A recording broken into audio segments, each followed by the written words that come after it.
bendecirle, que pueda edificarle, que pueda instruirnos para poder moldear nuestra vida espiritual, porque cada día necesitamos ir siendo transformados conforme a tu imagen, Señor. Oramos esta tarde creyendo en algo poderoso suyo, en el nombre de Jesús. Amén. Puede sentarse, gracias. Vamos a abrir nuestras Biblias en el libro de Apocalipsis, capítulo 20, del versículo 11 al versículo 15. Apocalipsis, capítulo 20, del 11 al 15. Con un amén sabré que todos tenemos los versículos bases para esta noche.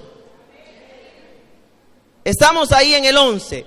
Y vi un gran trono blanco y al que estaba sentado en él, de delante del cual huyeron la tierra y el cielo, y ningún lugar se encontró para ellos.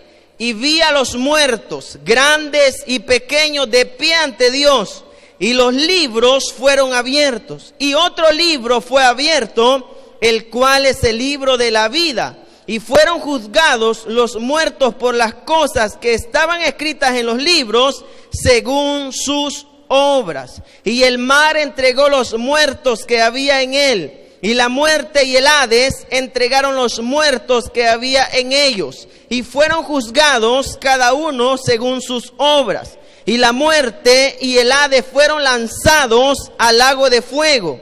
Esta es la muerte segunda. Y el que no se halló inscrito en el libro de la vida fue lanzado al lago de fuego. Amén. Mi tema para hoy es el juicio ante el gran trono blanco. El juicio ante el gran trono blanco. Todos nosotros conocemos una doctrina como los eventos futuros y la estudiamos en conjunto cuando nos detenemos a ver la palabra de Dios. Y quiero que pensemos cuáles son los acontecimientos previos a que este juicio se realice. Y vamos a empezar diciendo que Dios ha dejado un tiempo para los gentiles que se conoce como el tiempo de la gracia. Es donde la iglesia está en la tierra predicando la palabra. Nosotros nos congregamos, buscamos a Dios y estamos teniendo una vida activa porque estamos en el tiempo de la gracia, donde toda persona a través de Cristo puede ser salva. Pero la siguiente página, según el orden cronológico de Dios que se abre, es la que está en la carta de Tesalonicenses, el arrebatamiento de la iglesia. Por eso dice Hebreos, porque un poquito y el que ha de venir vendrá y no tardará. Cuando el arrebatamiento sucede, que es la traslación de los santos hacia el paraíso que Dios ha prometido, en el cielo se da el tribunal de Cristo. Por eso Pablo dice en la segunda carta de Corintios, capítulo 5, versículo 10, porque es necesario que todos compadezcamos ante el tribunal de Cristo. Este tribunal es solo para los creyentes que se fueron en el arrebatamiento de la iglesia. Por eso dice el mismo apóstol, porque Dios ha de pagar a cada uno conforme a sus obras, según lo que hizo mientras estaba en el cuerpo. Y después del tribunal de Cristo están las bodas del Cordero. Aquel versículo de Apocalipsis capítulo 19 que dice que un ángel decía: gocémonos y alegremos y demos gloria porque han llegado las bodas del Cordero, y a su esposa, que es la iglesia, se le ha concedido que se vista de lino fino, que son las acciones justas de los santos, un blanco resplandeciente, son las bodas del Cordero. Pero en la tierra hay 7 años de tribulación. 3 años y medio más 3 años y medio son 7, donde la gente sufrirá amargamente. En el Antiguo Testamento, Daniel, que es un libro considerado apocalíptico, el Señor ya le había dicho y le dice en el capítulo 12, versículo 1, que estos 7 años será un tiempo de angustia, el cual nunca lo ha habido desde que existen las personas sobre la tierra. Por lo tanto, no es buena idea quedarse después del arrebatamiento. momento. Pero después de que pasan los 7 años de la tribulación en la tierra, hay un acontecimiento, y es que todas las naciones se preparan para la guerra del Armagedón. Todos nosotros lo hemos oído.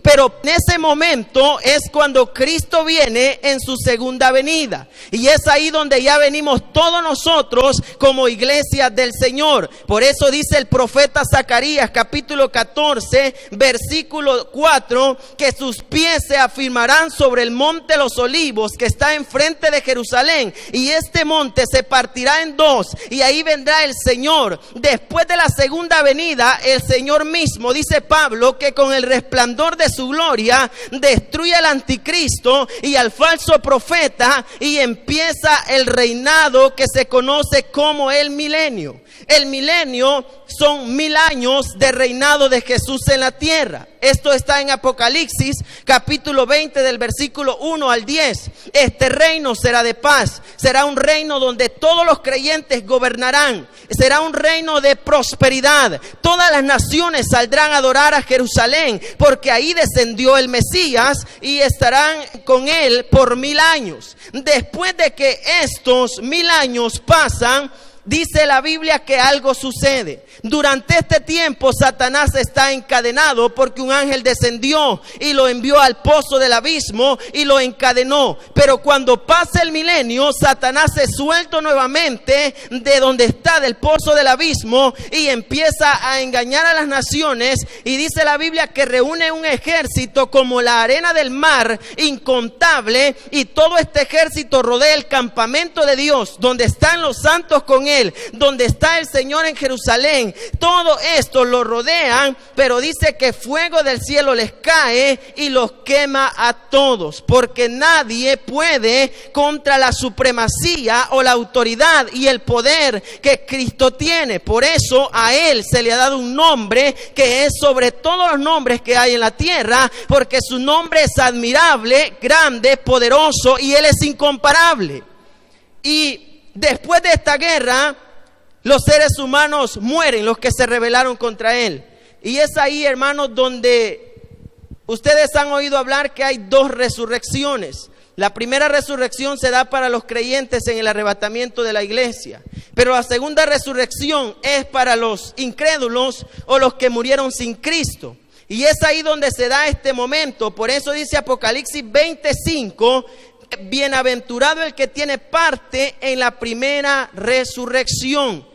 Y ahí dice el versículo 6, porque los otros muertos no volvieron a vivir hasta que pasaron 1000 años. Después del milenio todos mueren, y es la segunda resurrección de los muertos que ya no tienen esperanza. Esta es la antesala para lo que vamos a ver esta noche. Después de que todas las naciones están resucitadas ya de la guerra, ha pasado todo, pero tienen una cita ante el gran trono blanco. Y es ahí como nosotros encontramos estos versículos que hemos leído esta noche. ¿Dónde será este acontecimiento? La Biblia no dice dónde sucederá, cuánto tiempo durará, tampoco se sabe. Pero sí, por los versículos que hemos leído esta noche, podemos estar seguros de que esto va a suceder previo a la eternidad, porque después de este juicio empieza la eternidad, que esto es los siglos de los siglos por los siglos. Multiplique todos los años que quiera, póngale todas las cantidades a la derecha que usted desee, y eso es la eternidad. No tiene límites ni tampoco tiene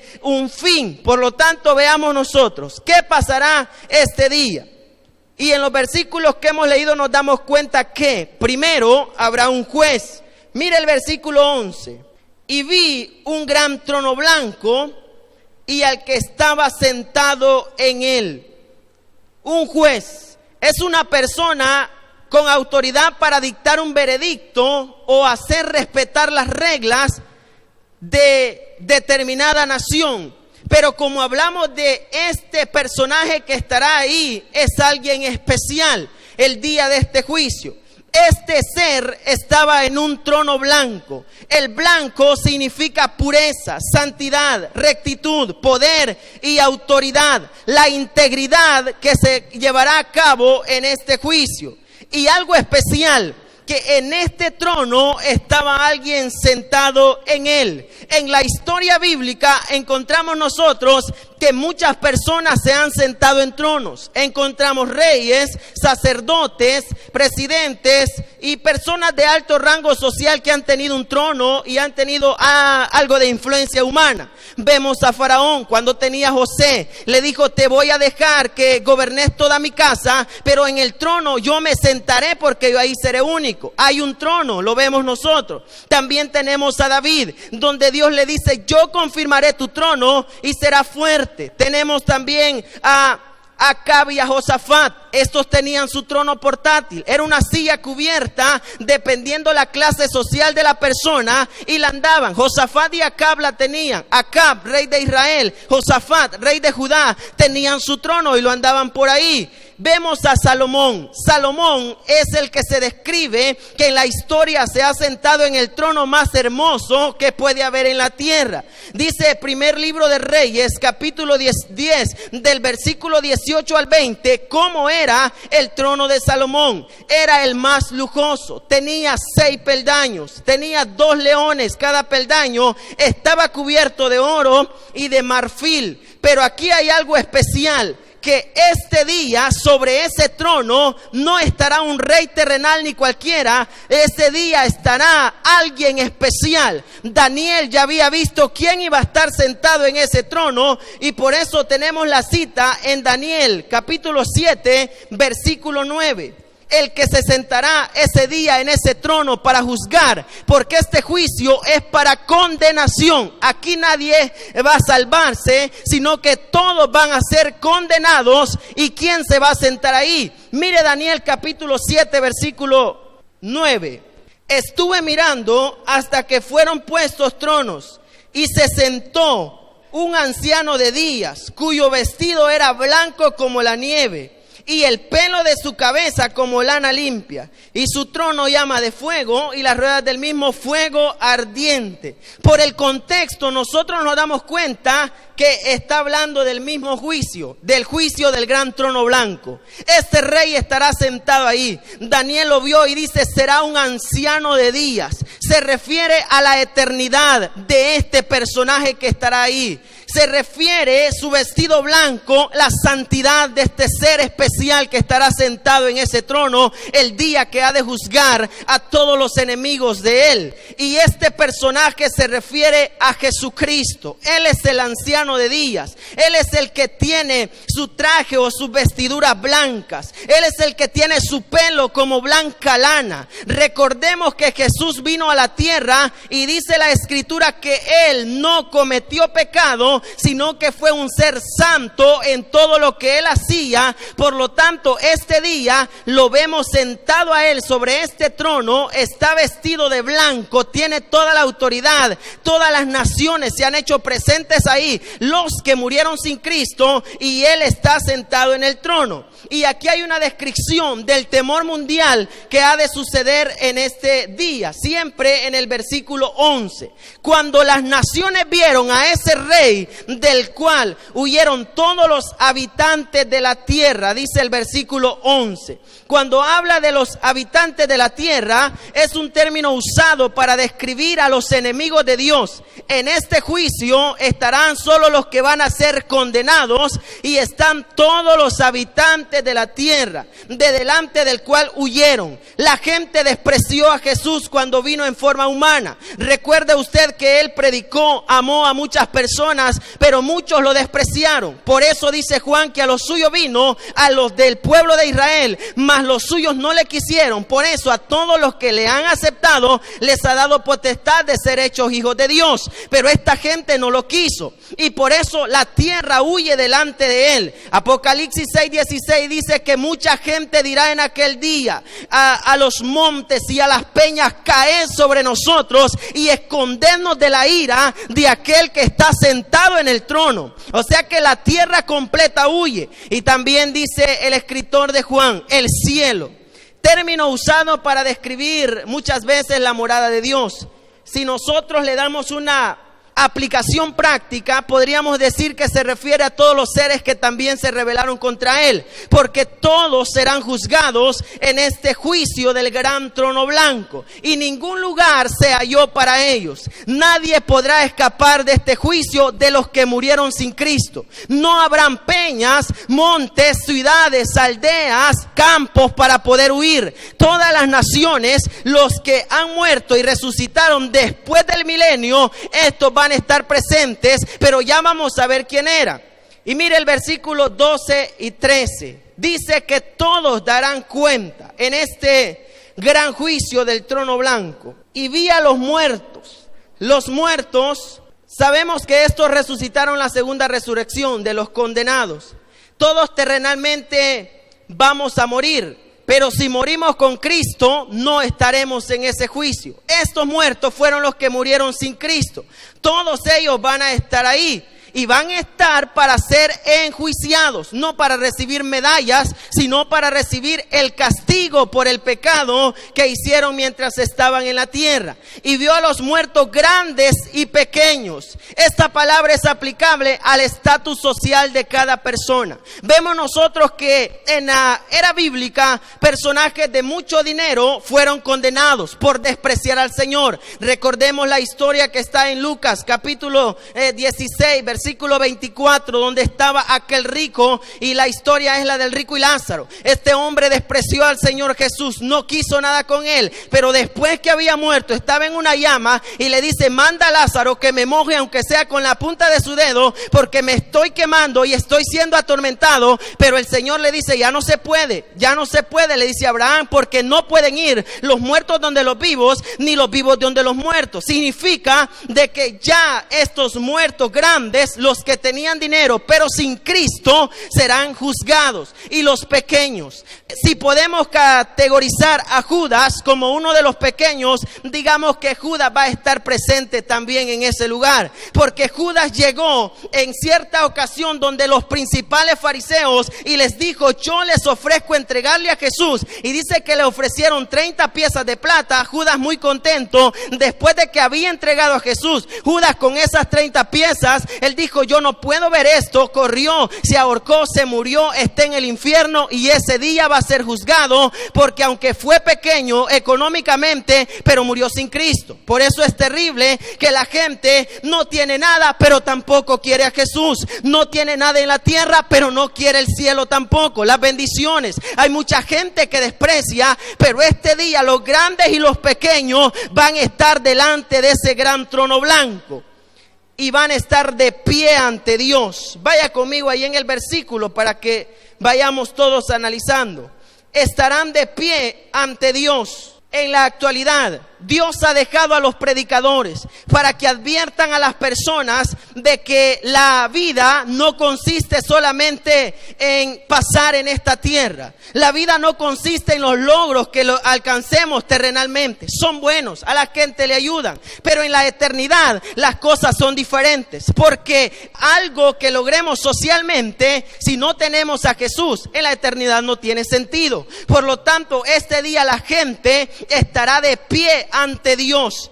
Ahora no quiere a Jesús el hombre. Muchos dicen: yo no quiero, yo no acepto al Señor, no me gusta ir a la iglesia, no quiero. Pero ese día estarán de pie delante de Dios. Significa que no será ante cualquier persona que van a estar, sino que van a ver a alguien que pronto les va a tirar un juicio. Recordemos que Jesús, en el periodo de gracia, que es donde nosotros estamos, Jesús está como abogado. Por eso en Juan dice: hijitos míos, estas cosas yo les escribo para que no pequemos. Pero si alguno hubiere pecado, dice, tenemos abogado para con el Padre. Pero en el día del juicio del trono blanco, Jesús ya no va a defender a nadie. Ese día aparece como juez para decretar sentencia sobre todos aquellos que no quisieron nada con él, y todos estarán de pie delante de Dios. No será cualquier juez terrenal. En la tierra el juez se puede equivocar, una decisión puede ser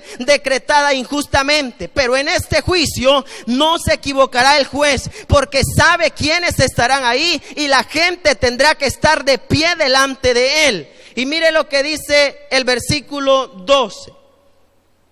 y los libros fueron abiertos. Pero ¿cuáles son estos libros? Indiscutiblemente la palabra de Dios tiene que estar ahí. Recuerden que lo que Dios ha dejado para comunicarse con el hombre es la Biblia.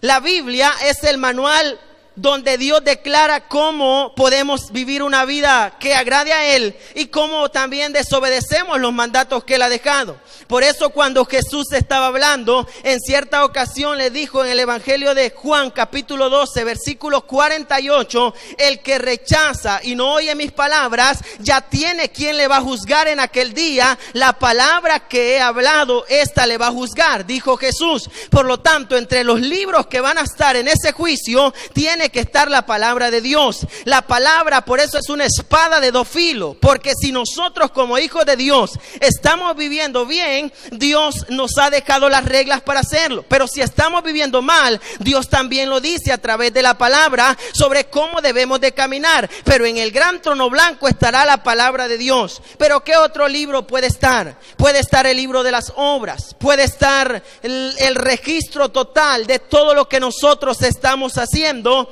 Y ahí es donde muchas cosas van a darse cuenta que hoy no sabemos. Es posible que esté el libro de la conciencia y los pensamientos. Por eso Jesús dijo en cierta ocasión que lo que está encubierto se descubrirá, lo que está oculto se manifestará, y lo que hacemos en las tinieblas saldrá a la luz. Porque mucha gente muere sin Cristo, hace cosas que nadie lo ve, pero en el juicio del gran trono blanco ese día va a salir en gigante. Dios se lo va a poner, porque todo va a salir a la luz. Por lo tanto, vemos nosotros que en este momento los libros, dice la Biblia, fueron abiertos. Y otro libro fue abierto, el cual es el libro de la vida. En este libro estamos anotados todos los creyentes. Pablo menciona en cierta ocasión este libro y dice: los que tenemos nuestros nombres anotados en el libro de la vida. Todos los creyentes, sus nombres están en el libro de la vida. Todos los fieles a Dios, todos los que se guardan para Él, los que han aceptado a Cristo, están anotados en ese libro.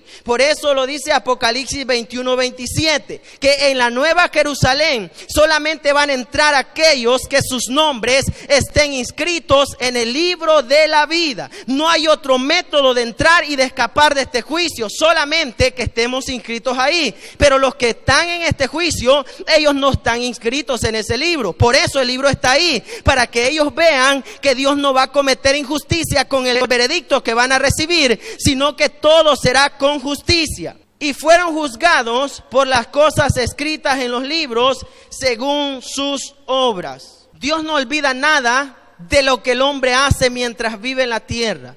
Desde que Caín mató a Abel, empieza lo que es la ola de maldad.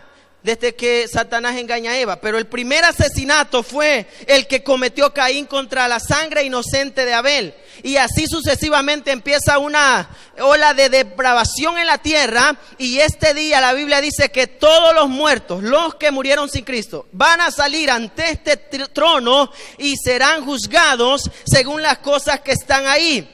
En estos libros, ahí van a salir las cosas que el hombre hace en lo secreto. Van a salir los grandes delitos. A veces nos preguntamos en la tierra, hay gente que mata, le quita la vida a muchas personas y parece ser que en la tierra no recibe su castigo. Y la gente dice, este es malo, pero no paga lo que hace. Pero este día, en esos libros estará escrito cada asesinato que el hombre comete, cada pecado que el hombre comete y no le confesó a Dios y se condenó. En ese libro saldrán a la luz, porque cada uno será juzgado según sean sus obras. Todo lo oculto será visible. Todo lo que nadie piensa que se sabrá, ese día se sabrá, porque cada uno será juzgado según su obra. Aquí vemos nosotros que este juicio será personal. Dios nos libre de estar en ese juicio a nosotros. Pero los que estén ahí serán personalmente. El Señor va a tratar, el juez Jesucristo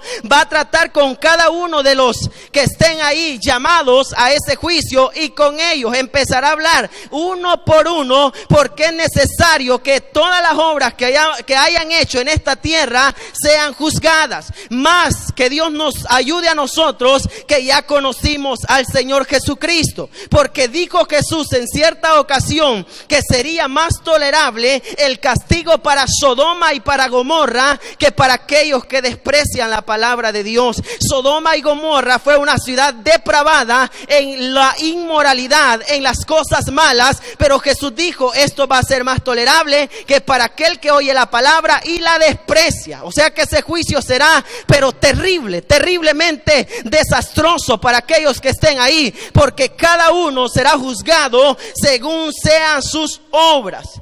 Y hay una generalización donde nadie queda excluido en el versículo 13. Y el mar entregó los muertos que había en él. Cuando nosotros hablamos acerca del mar, en la Biblia el mar representa dos cosas. La primera es el peligro. El peligro porque en la Nueva Jerusalén el mar ya no existe, porque es peligroso. Muchas personas han muerto en el mar, se perdieron, nadie las halló. Puede ser que el mar entregue a ellos o se refiere al mundo, porque cuando hablamos de agua se refiere a multitud de personas. Es posible que sean las personas que salgan a flote y todo mundo estará delante de Dios. Y la muerte y el Hades entregaron a los suyos.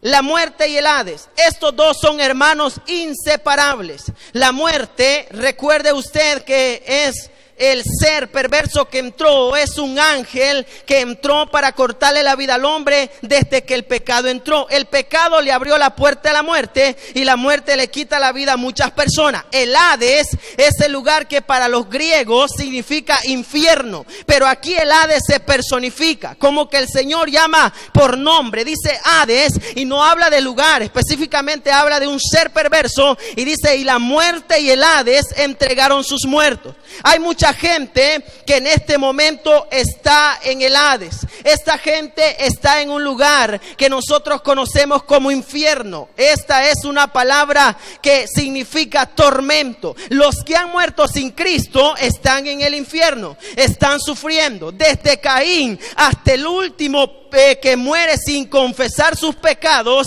están yendo al Hades. Hay millones de millones en ese lugar. Daniel lo dice, que vio millones de millones, millares de millares, porque están en el Hades. Hay mucha gente que está ahí. Jesús dijo de este lugar: es un castigo, son fuegos, son cadenas, es el pozo del abismo, son las tinieblas de allá afuera, es el lugar de la ira de Dios, es la llama, es el lloro y el crujir de dientes. Esta gente que muere sin Cristo está en el Hades, están siendo atormentados. Ahí estaba el rico, clamaba, gritaba y decía: ayúdenme, porque me estoy quemando en esta llama, pero estaba siendo condenado por lo que había hecho en la tierra. Hay mucha gente que está ahí, gente que usted y yo hemos conocido, lastimosamente se perdieron, hoy ya no tienen esperanza, pero este día ellos están sufriendo y el Hades los tira a todos, porque van a recibir la sentencia final y van a ser lanzados al lugar donde vivirán por toda la eternidad. Santo Dios, que nos libre el Señor de estar en ese juicio, porque nosotros nos vamos con Él y estaremos mejor en el tribunal. La muerte, y aquí lo personifica el Señor. Pablo también personificó a la muerte. En 1 Corintios 15:26 dice que el postrer enemigo que será destruido será la muerte y el Hades. Pero hay algo especial. Dice Apocalipsis 1:18 que hay alguien que tiene las llaves de la muerte y el Hades, y se llama Jesucristo. Los creyentes no tenemos por qué preocuparnos de este juicio. Aquellos que hemos aceptado a Jesús, que vivimos procurando hacer lo mejor para Él, no tenemos por qué afligirnos, porque hay alguien que tiene las llaves de la muerte y del Hades, y con Él tenemos la vida eterna y la bendición. Pero los que no se fueron con Él, estos van a salir ese día para ser juzgados. Este día vienen de tormento. Solo imagínese usted salir de estar en el infierno y salir a ser juzgado, porque recuerden que se levantan. Y fueron juzgados según sus obras. Dice el versículo 13, cada uno según sus obras.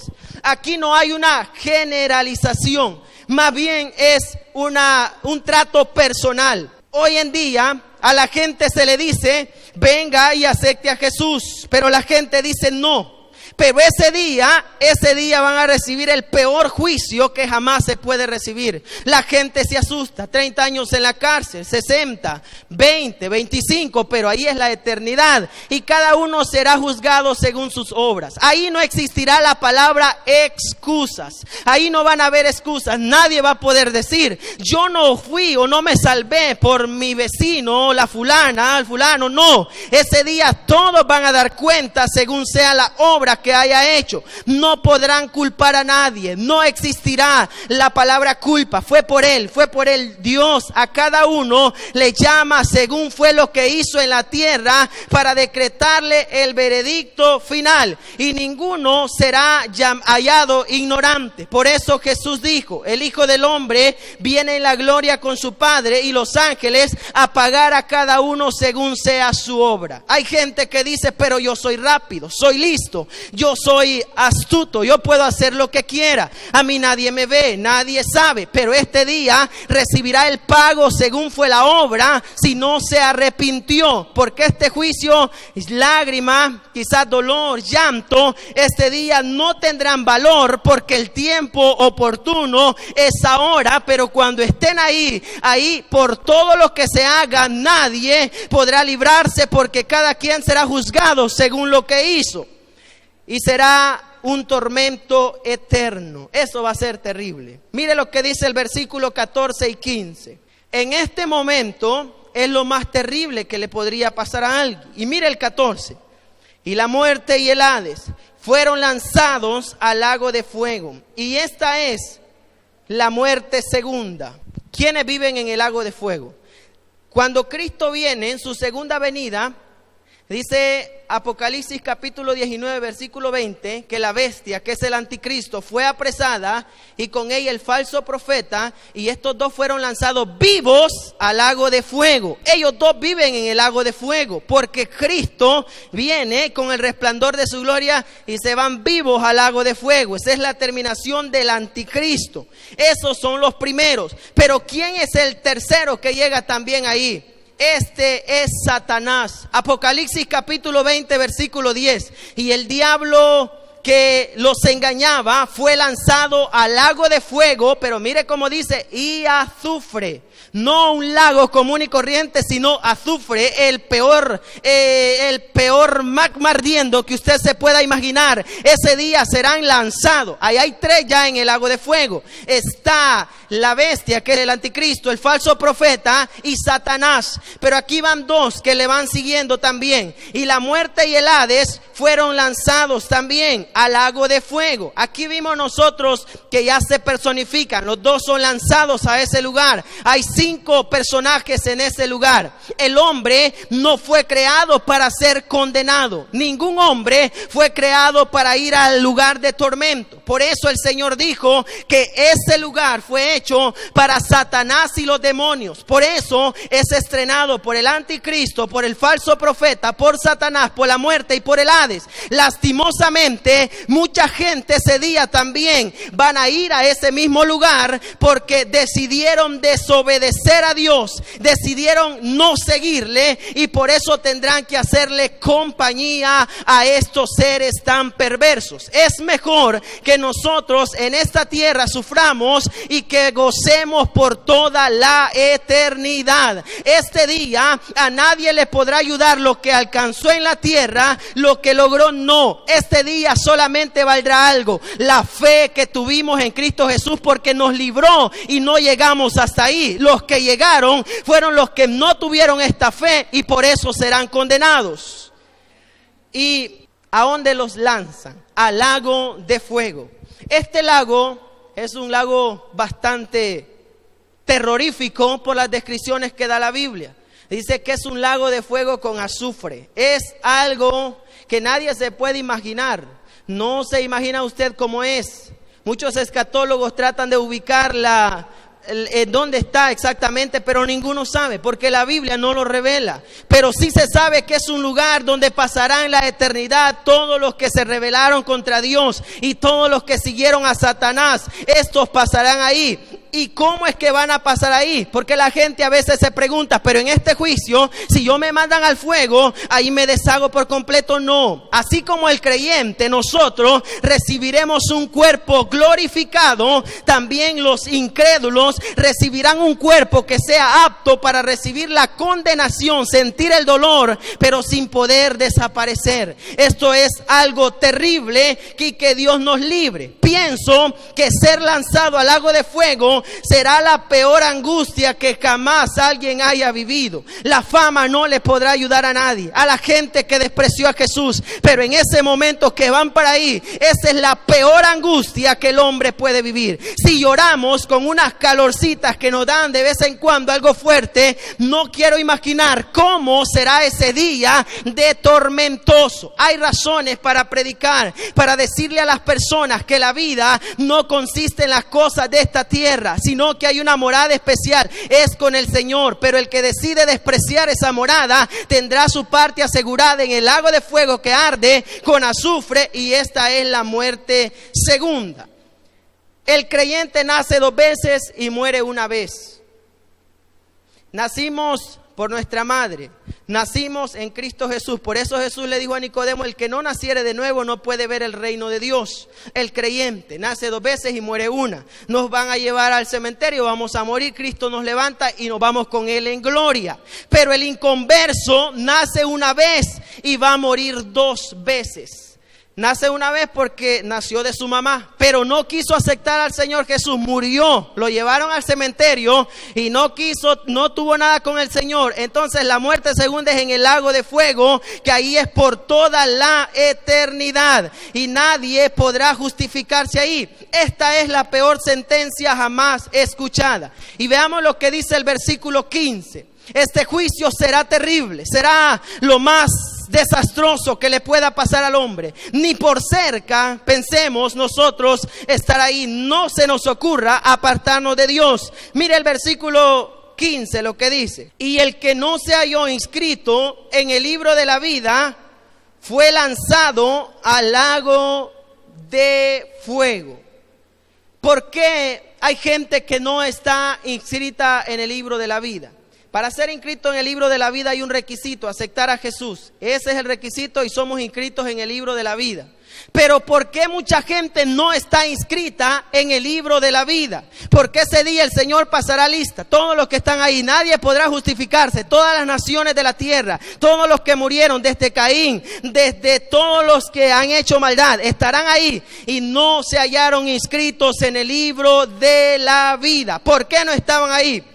Primero, porque nunca habían aceptado a Jesús. Hay gente que por más que se le predique, por más que se le diga venga al Señor, que viene algo difícil, la gente dice no quiero y no quiero. Entonces no están inscritos en el libro de la vida. Pero podrá decir: yo me voy a justificar por las obras, por mi religión, por mi forma de vida. No, el único requisito es a través de Cristo para estar inscrito en el libro de la vida. Por eso, hermanos, cuando alguien nos pregunte a nosotros y le diga: yo soy testigo de Jehová, yo soy mormón, yo soy católico, pero servimos al mismo Dios, usted no le diga: sí, hermano, somos los mismos, porque entonces está participando con Él, porque la forma correcta de servir a Dios es lo que dice Juan 14:6, a través de Cristo. Lo que dice Timoteo, que Él es el único que puede salvar al hombre, porque es el único mediador entre Dios y los hombres. Por eso, aunque sirvamos a Dios como dicen ellos, no es la forma como Dios lo pide, y no podemos decirle a la gente: sí, así está bueno, porque lejos de hacerle un bien y quedar bien con Él, le estamos haciendo un mal, porque esa gente se va a condenar y nosotros podemos tener problemas también.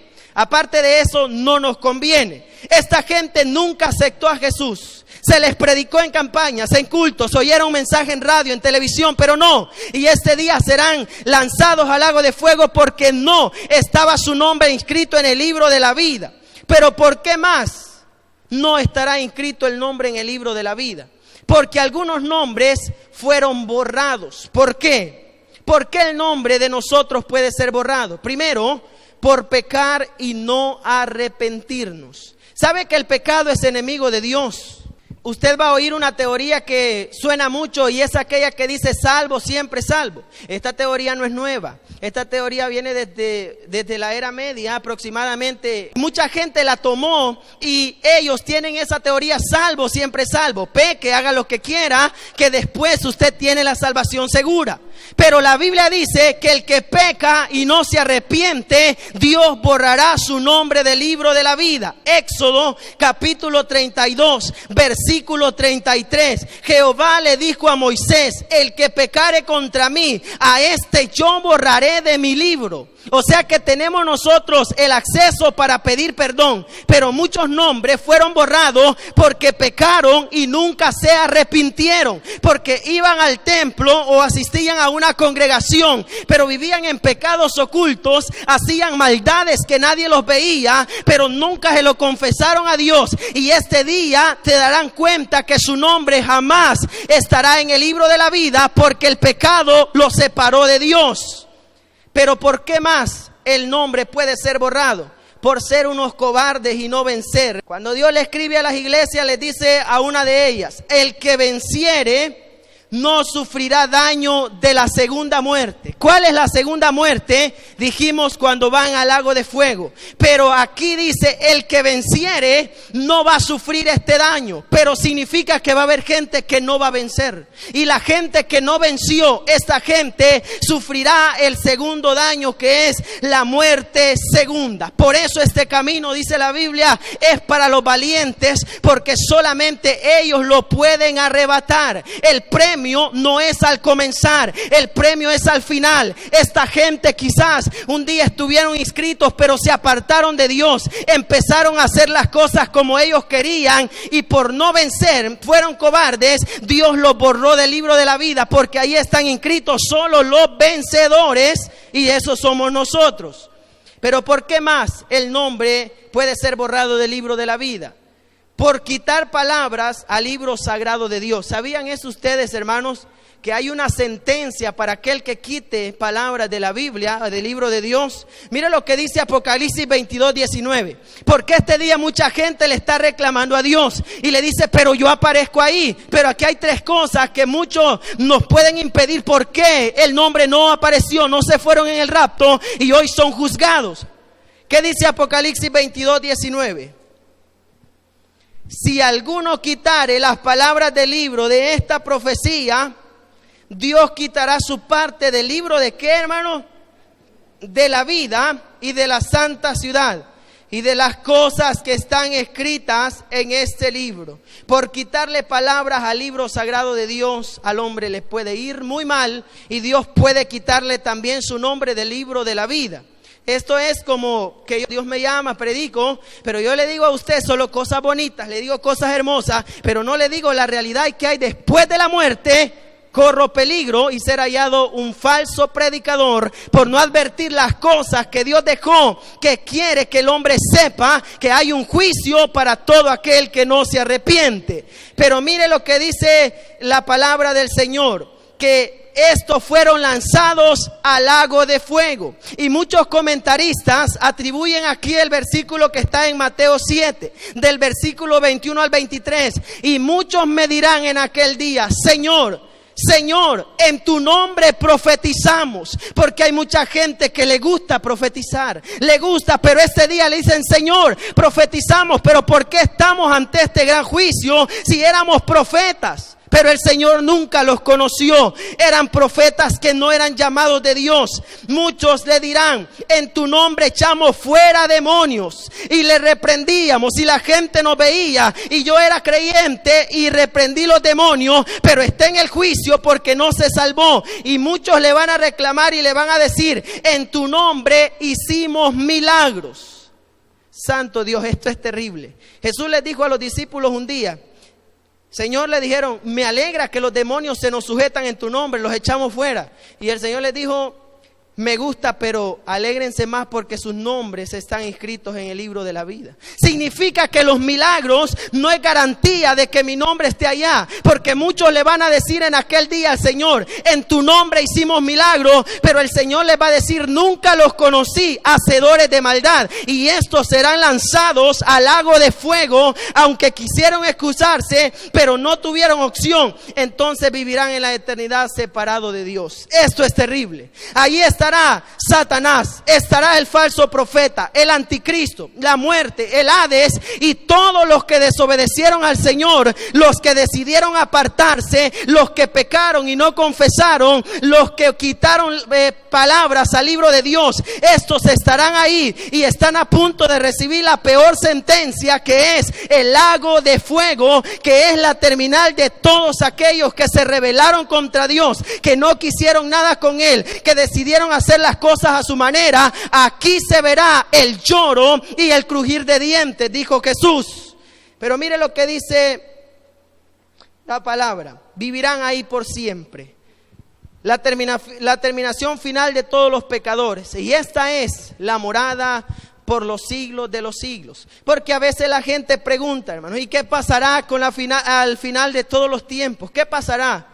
Y la gente no escudriña la palabra, pero en la Biblia está: el que muere con Cristo va para la nueva Jerusalén, pero el que no será enjuiciado en este día y será lanzado al lugar de tormento. Pero lastimosamente esta gente no participó en esta bendición y ellos fueron lanzados a este lugar. Pero al verdadero creyente no le debe preocupar esto, porque el que es llamado de Dios, el que camina con Él, el que vive en integridad, este está seguro que su nombre está inscrito en el libro de la vida. Y si la trompeta sonara en este momento, todos nosotros nos iríamos con el Señor, porque Él ha prometido librarnos de todos los peligros. Pero esto es para los que tenemos parte en el reino de Dios. Y para estar seguro de esto, necesitamos estar seguros que hemos aceptado, que no hemos pecado, que hemos pecado, pero nos hemos arrepentido y no estamos guardando cosas ocultas,